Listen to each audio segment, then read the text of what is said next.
মাস্টারি করে জীবনটা গেল প্রশ্ন করতে করতে আর খাতা দেখতে দেখতে। বাই দ্য ওয়ে, সামনে যাদের এসএসসি বা এইচএসসি পরীক্ষা, সবাই অবশ্যই টেস্ট পেপার থেকে বোর্ডের কোয়েশ্চেনগুলো প্র্যাকটিস করবা। হ্যাঁ, আর বোর্ডের কোয়েশ্চেন হয়ে গেলে ভালো ভালো স্কুল কলেজের যে কোয়েশ্চেন আছে সেগুলোও দেখতে ভুলবা না। এর মধ্যে কিন্তু আমার নিজের বানানো কোয়েশ্চেনও পেয়ে যাবা।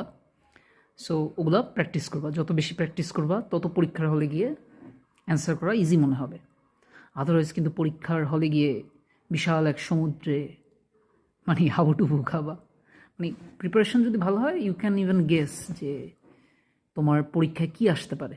ওকে, তখন মজা আসছে কিন্তু যে ওকে আমি এটা ভাবছিলাম এটা আসবে, দেখলাম যে ওইটাই আসলো। বেসিক্যালি তুমি যদি ওই টেস্ট পেপার থেকে বোর্ডের কোয়েশ্চেন টোয়েশ্চেন নিয়ে ঘাটাঘাটি করো, মোটামুটি আইডিয়া করা যায় যে কী আসবে, এত ডিফিকাল্ট কিছু না।